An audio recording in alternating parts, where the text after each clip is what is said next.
This is the time of year when families get together, but sadly this also can be a very dangerous time of year on Ohio's highways. I'm sad to report that this year has been a very dangerous year on Ohio's highways. As governor, I think it's important for me to raise issues, raise awareness about issues impacting the health and safety of our citizens. Today we've gathered to talk about what's happened this year. And deaths on Ohio highways are up this year. As we approach the end of 2019 and look at the past 10 years, 2019 has been the fourth highest year for traffic fatalities this decade. And the year isn't even complete. We take a look at the chart behind you, I guess, Jack. Yeah. You'll see the deaths in 2019 to date is surpassed only by 2012, 2016, and 2017. 1,119 people have died in fatal crashes on our roads in 2019 so far. That's 77 more people killed this year as compared to the same time period last year. Those who died were fathers, sons, mothers, daughters, friends, co-workers, children, loved ones.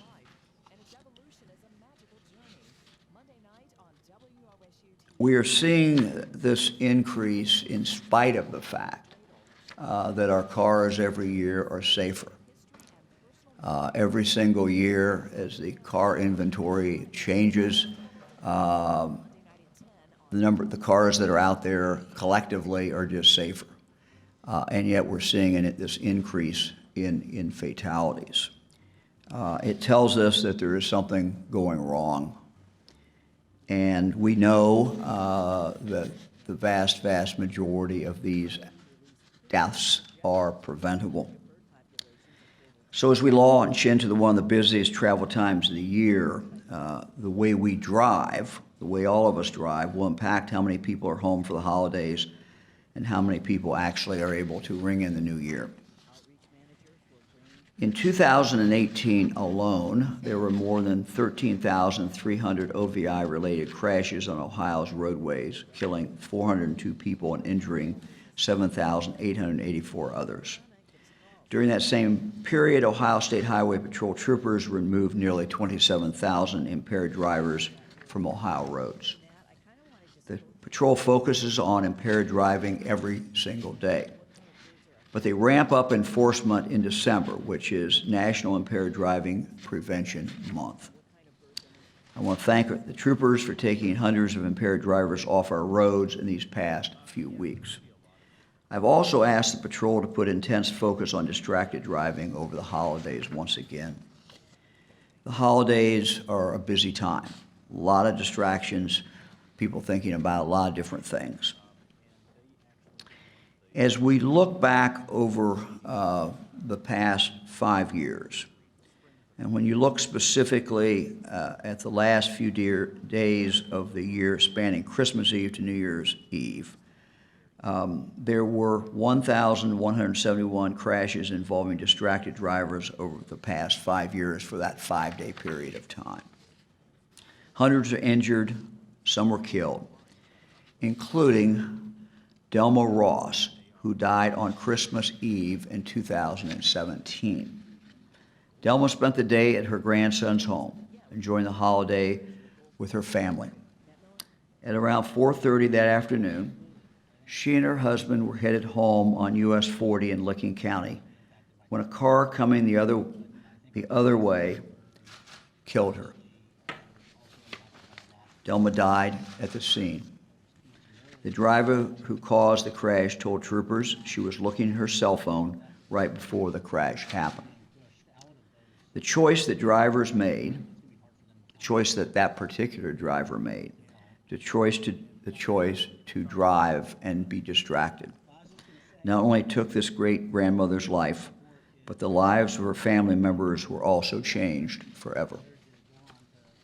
Terry Dawson is Delma Ross's son-in-law, and he's here to tell you exactly what distracted driving can do to a family. Terry, thanks for doing this. Thank you, Governor. On behalf of my wife and my son, I'm here to speak to you here today about what exactly took place that evening. My son was at work. He's a firefighter, and my wife and I were preparing to go to a family Christmas celebration that evening and go to midnight mass after that. While I was waiting my wife to finish getting ready, I was standing at the door, and a cruiser pulled up in our driveway that evening. Not surprising to us, because I am retired from the sheriff's office, and Sergeant Schultz pulled in my driveway. I stepped out on the porch to speak with him, and when he came towards me, there was no smile, there was no "how are you?" He was just straight-faced. I knew something was wrong at that point when he made the statement that he knows that I've done this many times in the past, but now the shoe's on the other foot. The first thing I could think of was my son, because he was on shift at the fire department. However, as it turned out, it was my mother-in-law, Kathy Ross. And he told me exactly what was taking place and what had happened. I turned to look back at the door, and my wife was standing at the front door. Couldn't hear me or couldn't hear him, but she knew what was going on. Our older son was on the phone with her at the time. And at that point, Sergeant Schultz gave us all the information. We knew where the location was at. We proceeded in our vehicles to go ahead and go to the scene because my father-in-law was there in the squad. We arrived at the scene. The Highway Patrol was very gracious to us and took very good care of us that evening, and permitted my wife to have the opportunity to go pray at the vehicle with her mother. Her mother was still in the vehicle at the time. So as it set everything in motion that evening, everything just sort of went crazy. Our older son was devastated. Our youngest son, Dylan, that's here, was devastated. My wife was also at the time. Now we live as a Christmas is now not very a joyful event for us. Like the governor said, it just happened in Christmas Eve of December 2017. So we're into our actually third Christmas without her. The lady that struck her was very much inebriated at the point of way over the levels, high levels of marijuana, and openly made the statement to the troopers about using her cell phone at the point of impact. So I mean, it's nothing that anyone can change at this point. It's just something that we persevere through. Holidays are not the most enjoyable time.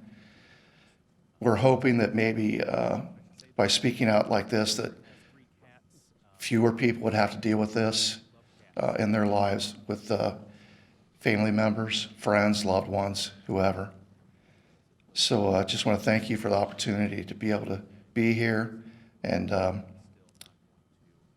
we thank the Lord that He's the one that's gotten my wife through to this point. So thank you very much.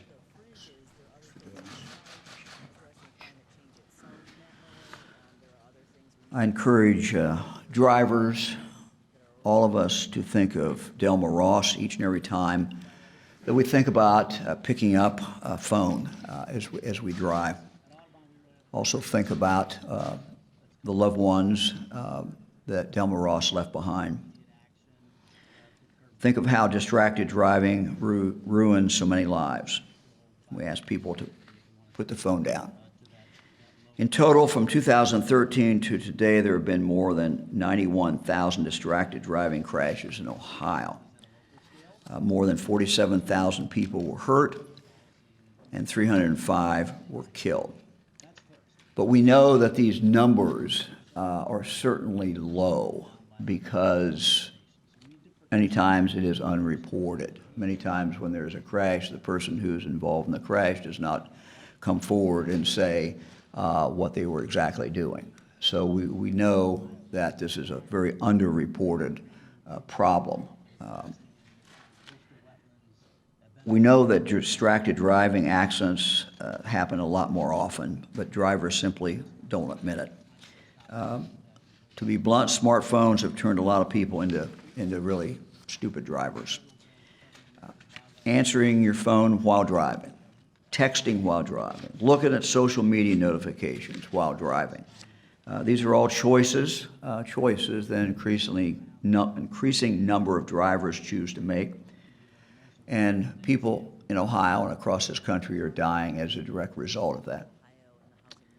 Many people simply underestimate how dangerous glancing at your phone really is.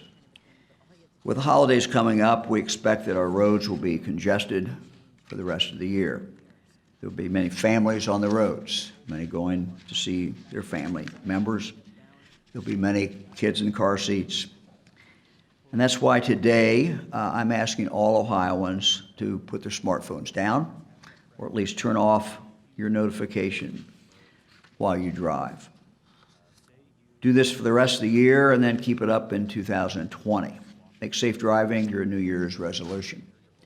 Smartphones are certainly addictive. We all know that. But we're asking people in Ohio to start this new decade with safe driving as your new habit.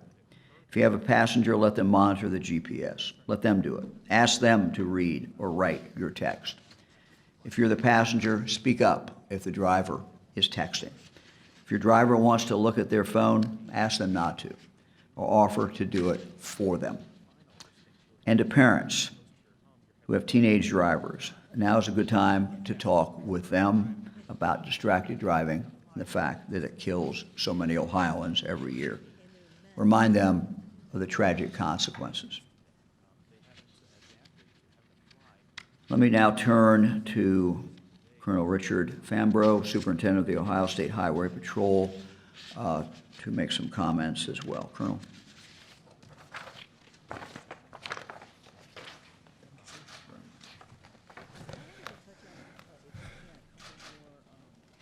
Thank you, Governor. Distracted driving is a danger to everyone using the road, not just the person sending or receiving the text. Last October, law enforcement was provided new tools to combat distracted driving and increase driver education with the passage of House Bill 95. It enhanced the penalties for specific moving violations when the driver was distracted. It also contained a provision where the driver could attend a distracted driving safety course in lieu of the enhanced penalty. Since then, troopers have used this new tool to aggressively target distracted driving violations. This year, troopers have taken enforcement on 8,200 distracted driving violations. That's an 800% increase over the same time period last year. From today until the end of the year, troopers will place an extra emphasis on distracted driving violations. Our goal isn't to write tickets. Our goal is to keep everyone using Ohio's roadways safe. Your text can wait. Please put down your phone while driving this holiday season and help us protect everyone using our roadways. Thank you, Governor. The Ohio Department of Transportation will also be doing its part to help drivers make better choices through the use of the digital message boards that you may have seen while driving on the highway. Let me now turn to Director Marshbanks. Governor, thank you. And thank you, sir, for your moving remarks. Loss of a loved one in a holiday season, just, there are no words. So prayers and blessings to you and your family. We at the Ohio Department of Transportation are deeply committed to safety. It's our number one goal. We have a mantra towards 0 deaths. We do as much as we can every day to engineer as much safety into the system as we can, and to keep that system safe by maintaining it in a state of good repair. There is one thing we cannot do, Governor and Colonel Fambro. We cannot control driver behavior, but we certainly can do our part to influence it. Our digital message boards are one way to directly communicate to drivers. We have more than 130 digital signs along our highways. The main function of these digital signs is to communicate traffic, weather, and other emergency alerts such as Amber Alert, key information as people travel our roadways. But when the signs are not being used for those types of messages, we display safety messages, and we are really happy to help the governor with his goal of making distracted driving as socially unacceptable as impaired driving. And we're going to be displaying this upcoming Saturday and Sunday, the two busiest driving days of the season, these signs that we will be sharing with you. These are some of these signs.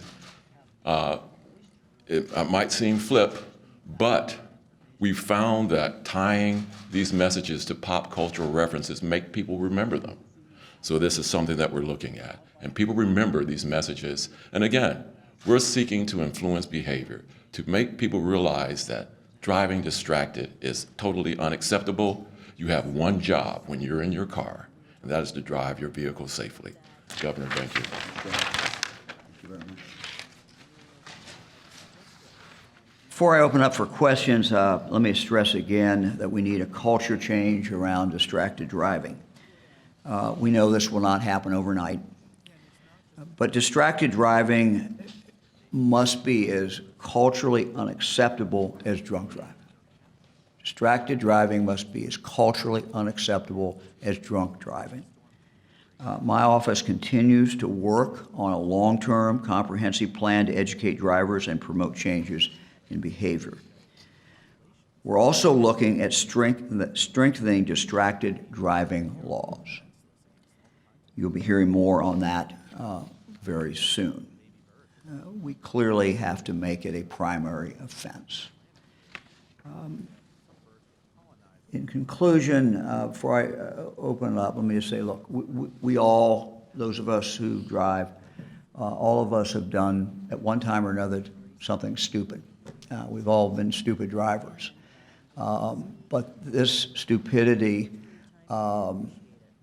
this can very much result in death.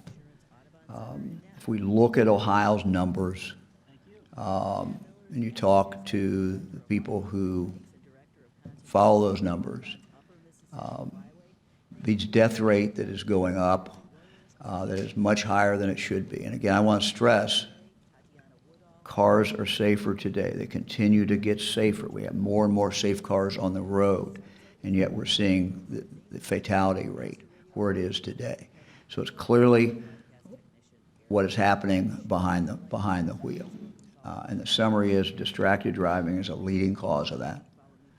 Drunk driving continues to be a leading cause of that, and of course, speed has always been one of the main factors. So, let me just open up for any questions for any of us. You said you're beefing up the going after these folks. Can you tell us some of the things specifically that you're going to be doing? Yeah, Colonel. Looking for specifically that you win? Sure. As far as coverage goes, we limit time off for our personnel so that we have maximum number of troopers on the road. And it's not just troopers, this is law enforcement as a whole. Deputies, local municipalities, we're all involved in this together. So that's the start. And pleading to the public, like we are here today, to take responsibility when you're behind the wheel. As the governor said, you have but one job, and it's going to take everybody making sure that we place an emphasis on this epidemic. It's unacceptable. We personally were touched by the tragedy and the loss of Kimber Skelton here a couple of weeks ago, and it's personal for us. We don't want anyone to have to deal with the loss of a loved one, period, on Ohio's roadways. Or what about people who are driving on the road who are, you know, medium drivers, if they see someone who's doing something dangerous? What should they do? Yes. See a car leaving or something? Yes, you can call 1-877-PATROL. We have obviously that line set up. If it's egregious enough, call 911 if you can't remember that. So there are ways for people to report that type of driving. Colonel, to clarify, distracted driving is not a secondary offense. Yes, sir. That is, you must see a person committing other violations before they can be cited for that. That is correct, sir. I was not hinting. Look, this needs to be changed. It needs to be a primary offense. We'll be presenting something to the legislature shortly. Yes, absolutely. Look, this is a matter of people dying. I mean, we know that if we move this to a primary offense, we will save lives. There's absolutely no doubt about it. I just can't emphasize enough that with safer cars today, we should not be seeing these numbers. And what has changed in the last 5 or 6 years? Well, what has changed is the amount that people are using their smartphones and they're doing other things that is distracting them. Now, look, we all have done dumb things, but we've got to understand, all of us have to understand, that when you do that, it just takes a split second, and you've swerved, you've gone into the middle, you've hit another car, something has happened. And so this is something that we're going to be asking the legislature to do. It's going to be a place where the legislature will be able, by one action, to save a number of lives in the state of Ohio. The other part, the message today, though, is it's incumbent upon all of us to look at distracting driving the same way we looked at drunk driving. And that is, it's culturally unacceptable. We're not there yet. When I was in the state Senate and I introduced what at the time was the toughest drunk driving bill that we had, people were just starting to change the culture. This was in 1981. Before that, drunk driving was not really looked upon as something horrible. People made jokes about it, they laughed about it. But you started to see then, not because of what I did, but the society just started to change about how they looked at that. Well, we've got to really focus on distracted driving. We've got to focus on looking at people who are using that just as the way we look at them if they were drinking and driving, because they were just as dangerous.